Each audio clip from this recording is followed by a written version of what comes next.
is a solderless breadboard. Now, the solderless part of the name makes sense, but the breadboard part, why do we call it that?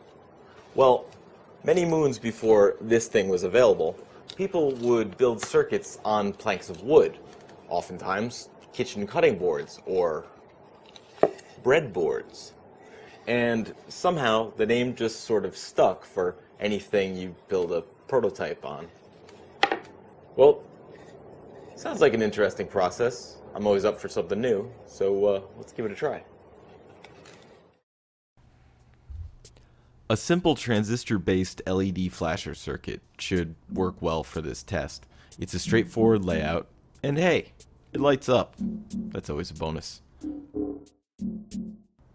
Along with my traditional breadboard, I'll use some small picture hanging nails, some bare copper wire, a couple of alligator clip leads, the battery and components for the circuit itself, and yes, a hammer.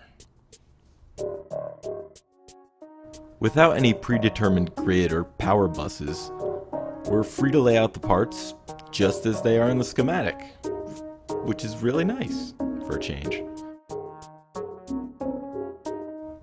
So, we'll need a nail at the junction of each component lead to secure those parts in place.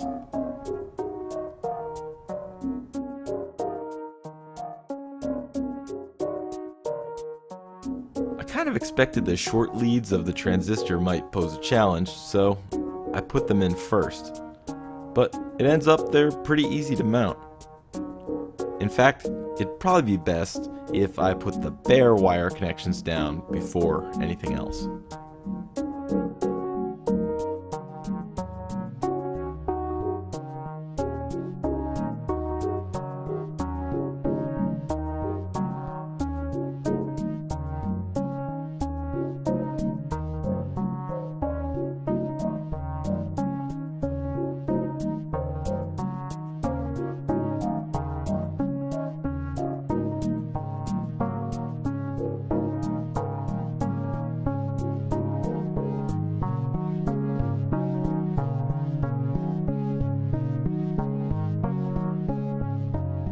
The two electrolytic capacitors are the only parts that need to cross over another connection.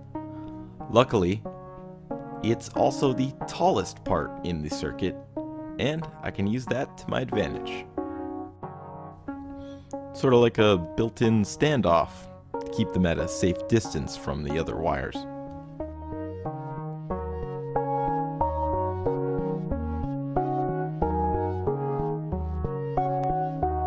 As long as none of the connections seem loose, we're good. Ready for power.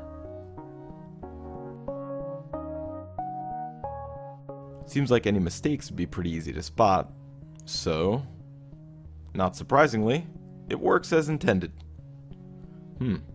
White LEDs on wood grain. Unusual combo.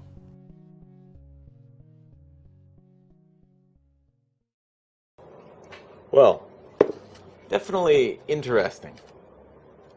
I mean, I can see why this technique isn't used too often nowadays. I wouldn't want to try nailing an IC to this thing. But if you're using basic components, it's pretty awesome to be able to recreate the schematic physically like this. And it's really easy to check your connections too.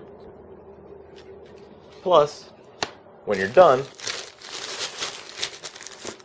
you could always make a sandwich.